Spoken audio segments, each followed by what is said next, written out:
அம்மா, என்னையோட உங்க அப்பா இறந்து 10 வருஷம் ஆயிடுச்சு. ஆனா இந்த 10 வருஷம் 10 நிமிஷம் மாதிரி ஓடி போயிருச்சு.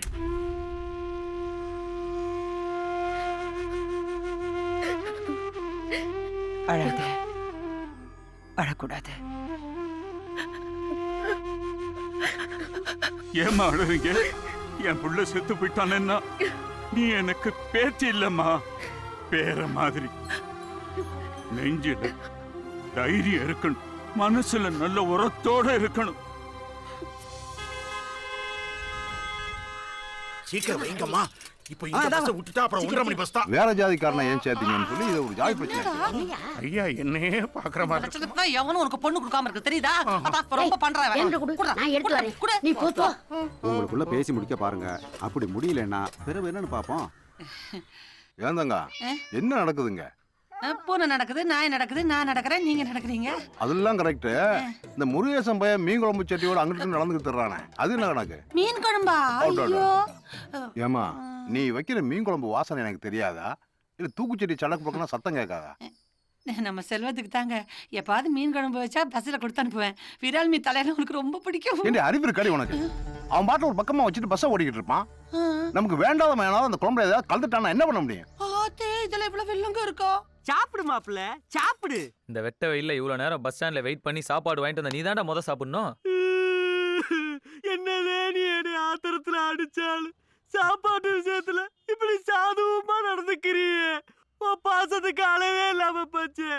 என்னைக்குமே அன்புக்கு நான் அடிமைடா.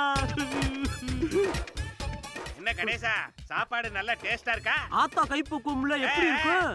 மயக்க ஏக்கம் வரா மாதிரி இல்ல மாப்பிள்ள, தலை சுத்தி கிருகிருன்னு வரா மாதிரி. ஏன் டாக்டரா? இல்ல ரொம்ப தூரத்துல இருந்து சாப்பாடு வருது, நமக்கு வேண்டாத பைய பிள்ளைங்க விஷத்தை போட்டுருந்தாங்க, பிரச்சனை ஆயிரும்ல. அதான் உன்னைய வச்சு ஒரு டெஸ்டிங்க போட்டுக்கிட்டேன். டெஸ்டிங்கா? அட பாவி, நீ போட்ட ஜோத்துல பாசம் இருக்கும்னு நினைச்சு இப்படி பாக்செட் வச்சிருக்கியே. 100 மைலுக்கு அங்கிட்டு இருந்து சோறு வருது, நீங்க எல்லாம் எங்கடா உருப்பட போறீங்க? ஒரு வால் பீஸோ தலை பீஸோ சாப்பிடுறீங்களா? புலி பசித்தாலும் பீஸா திங்காது. அப்ப வரிக்கிய திங்குமா? சேர்த்து வச்சிருந்த மொத்த காசு இந்த இடத்துல தானே போட்டிருந்தேன். இந்த 7 லட்சத்தை நம்பி தானே நம்ம மொத்த வாழ்க்கையும் இருந்துச்சு. இந்த நோட்டீஸை பார்த்ததுக்கு அப்புறம் எல்லாமே முடிஞ்சு போன மாதிரி இருக்குமா? ஏங்க இப்படி எல்லாம் பேசுறீங்க? இல்லவா, நம்மளால மறுபடியும் எதிர்த்து வர முடியாதுமா. ஏய், கிளாஸ்க்கு வராம இங்க வந்து உட்கார்ந்துட்டு இருக்க? வீட்ல ஒரே பிரச்சனை. என்னாச்சு? கொஞ்ச நாளைக்கு முன்னாடி எங்க மாமா ஏர்போர்ட் பக்கத்துல 2 கிரவுண்ட் இடம் வாங்கியிருந்தாரு. திடீர்னு ஏர்போர்ட் எக்ஸ்டெண்ட் பண்றதுக்கு அந்த இடத்த எடுக்க போறதா நோட்டீஸ் வந்திருக்கு. எங்க குடும்பமே இடிஞ்சு போய் உட்காந்துருக்கு. ஆமா, யார்கிட்ட இடம் வாங்கினாரு?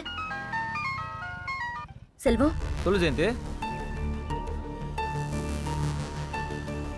நான் உன்கிட்ட இந்த விஷயத்த சொல்றது ராதிகாக்கு தெரியாது.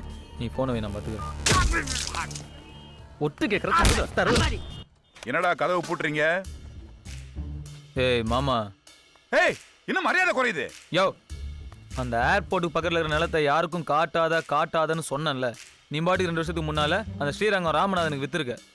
ஏர்போர்ட் அக்யூசேஷன் நோட்டீஸ் பார்த்தோன்னா அவன் குடும்பத்தோட தூக்குல தொங்க போறேன்னு கயிறு வாங்க போயிருக்கான். விளங்குவியா? அவன் மட்டுமா இடம் வாங்கினா? மொத்தம் 160 பேருக்கு வித்துருக்கா. அவங்கள பத்திலாம் எனக்கு கவலை இல்ல. இந்த ஆளுக்கு என்ன சொல்ற? நாங்க வாங்கின இன்ட்ரீம் ஸ்டேவை ஏர்போர்ட் அத்தாரிட்டி உடைச்சிட்டான். ஹைகோர்ட்ல போய் பெர்மனன்ட் ஸ்டே வாங்கினா முடிஞ்சு போச்சு. உங்ககிட்ட எப்படி பேசினாலும் சரிப்பட்டு வராது. டே கணேசா, ஜேசிபி குருமூர்த்திக்கு போன போடு. இந்தா போடுறேன். ஏமாமா, போன வருஷம் ஊர்ல ஒரு வீடு கட்டினீங்க, எவ்வளவு ஆச்சு? 20 லட்சம். எதுக்கு கேக்குற? அந்த 20 லட்ச ரூபா வீட்டை 4000 செலவுல ரப்பி சாக்கிரம்பர். என்னது? 6 மணி நேரம் ஜேசிபி வாடகை 3000 ரூபாய், பேட்டா 500, டீசல் 500. சரின்னு சொன்னா எடுத்து சொல்லிடுவாங்க. என்னடா சொல்ற? ஜேஜிபி குருமூர்த்தி என்னன்னா ஒரு 6 மணி நேரம் ஜேஜிபி தேவை, கொஞ்சம் லைன்ல இருக்கு. முடியாதுன்னு மக்கர் பண்ணன்னு வை, ஜேசிபி வீட்டுக்குள்ள போயிடும். ஒரு வீடு ஒண்ணு தட்ட வேண்டியதா இருக்கு, டீசல் போட்டு ரெடியா இருக்கு. புது வீடுதான், ஆனா வாசு சரியில்லை. இப்ப நான் என்னடா பண்ணணும்? அழுதுகிட்டு இருக்கிற அந்த ராமநாதன் சிரிக்கணும். இல்ல டீசல் போட்டு ரெடியா இருக்கு. ஏய், போன கட் பண்றா. இத பாருங்க சார், 2 வருஷத்துக்கு முன்னாடி அந்த இடத்தை 7 லட்சத்துக்கு வாங்குனீங்க. இப்போ அதனுடைய மதிப்பு 10 லட்சம். நான் இல்லன்னு சொல்ல, என்னால 8 லட்சம் தான் சார் கொடுக்க முடியும். உங்க ஒரிஜினல் டாக்குமெண்ட் கொடுத்துருங்க. இந்த அக்ரிமெண்ட்ல ஒரு கையெழுத்து போடுங்க. டேய் குடுறா. Sir thanks sir. நீங்க மினிஸ்டர்ட்ட ரெக்கமெண்ட் போயிருந்தா கூட நான் பயந்துக்க மாட்டேன் சார். போய் அந்த பசங்க கிட்ட. யார் சார்? செல்போன்ல ஜேசிபி வச்சிருக்கானுங்க சார் அவனுங்க. சொல்லு ராதிகா. அந்த லேண்ட் பிரச்சனை முடிஞ்சு போச்சுப்பா. அந்த ஓனரே வந்து பணத்தை செட்டில் பண்ணிட்டாரு. யாரோ ரெக்கமெண்ட் பண்ணிருக்காங்க. சந்தோஷத்துல என்ன பண்றதுனே தெரியல. ஒண்ணு பண்ணு, ரங்கநாதர் கோயில்ல 3வது பிரகாரத்துல ஒரு செல்வ விநாயகர் இருக்காரு. அவருக்கு போய் ஒரு தேங்காய் விட. சரி. அண்ணே நீங்க நினைச்ச மாதிரி எம்எல்ஏ தப்பான ரூட்ல தான் போயிட்டு இருக்கான். வைகையாத்து மணல் குவாரி கான்ட்ராக்ட முத்துசாமிங்கிற பினாமி பேர்ல இவன் தான் எடுத்து நடத்திட்டு இருக்கான். ஒரு நாளைக்கு 250 லோடு தான் எடுக்கணும். இவனுக்கு 450 லோடு அல்றானுங்க. அவ்வளவு மணலும் கேரளாவுக்கும் தூத்துக்குடி துறைமுக வழியா மாலத்தீவுக்கும் போய்கிட்டு இருக்கு. நாங்க எல்லா செக் போஸ்ட்லயும் விசாரிச்சாச்சு. தாசில்தார் ஐயாவையும் கூட்டு வந்திருக்கோம். வர சொல்லு. சொல்லுங்க சார். ஐயா வணக்கம். என்ன சார் இதெல்லாம்? அரசியல்வாதிகளோட அதிகாரத்துக்கு முன்னால நாங்க என்ன பண்ண முடியும்? அரசு அதிகாரி இப்படி பேசலாமா? சிவகங்கை மாவட்டம் மேலான பகுதி காவிரி தண்ணி வராது, வைகை தண்ணி வராதுன்னு மொத்த விவசாயத்தையும் கெடுத்து வச்சாச்சு. கொஞ்சம் நெஞ்சு நடக்கிற விவசாயமும் நிலத்தடி நீர் நம்பி தான் இருக்கு. ஆத்து மணல் அடி வரைக்கும் தோண்டி எடுத்துட்டா போர்ல எங்கிட்ட இருந்து தண்ணி வரும்? பூமி தாயிட்ட இருந்து மண்ணை களவாங்கிறது பெத்த தாயிட்ட இருந்து கற்பப்பைய களவாங்கிற மாதிரி. எங்க இருப்பான் அந்த ராஜலிங்க? தம்பி, இப்போ போய் கேட்டா அவனுக்கு எதுவுமே தெரியாதுன்னு தலையில அடிச்சு சத்தியம் பண்ணுவான். ஏன்னா எல்லாமே பினாமி வெள்ளான்னு நடக்குது. கொஞ்சம் பொறுமையா இருந்தோம்னா கையும் களவமா பிடிக்கலாம். சரி அண்ணே உன்னை பத்தி ஒரு மெசேஜ் வந்திருக்கு. என்னடா வந்திருக்கு? பி ஃபார் பொறுக்கி, இ ஃபார் எருமா, D for thief, E for enemy, R for ரவுடின்னு வந்து. யார்டா அனுப்புனது? Second year Ashok. அசோக் எங்கடா அந்த அசோக்? வரவல்ல நீதான் அசோக் ஆயிங்க. என்னடா மெசேஜ் அனுப்பிச்சா? எனக்கு வசந்தானே ஃபார்வர்ட் பண்ணா. வசந்தா எவன்டா வசந்திங்க? எல்லாம் வாங்க. நான் ஒழுங்கா கேண்டீன் நடத்திட்டு இருக்கிறது உங்களுக்கு பிடிக்கலையா? நீதான் வசந்தா.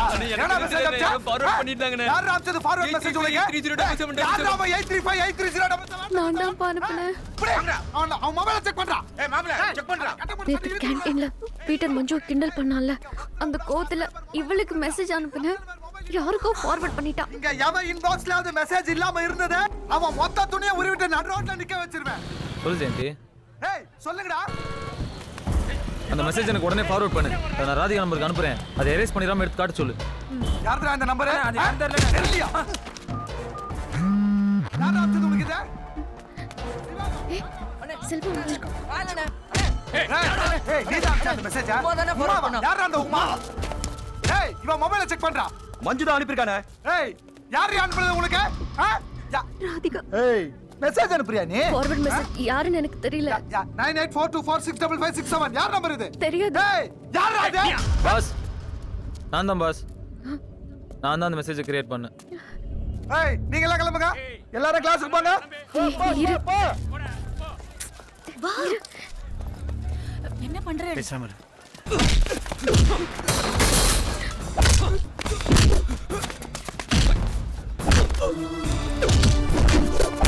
நான் போய் உண்மையை சொல்லிடுறேன். விடு.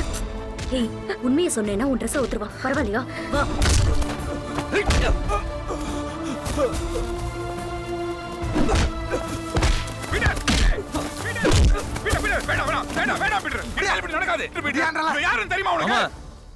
எதுவும் பேசாத. என் மேலதான் தப்பு. நடக்காதுன்னு சொல்றேன்ல. கூட்டிட்டு போடா. கூட்டிட்டு போ. வாடா மாப்ள. வா.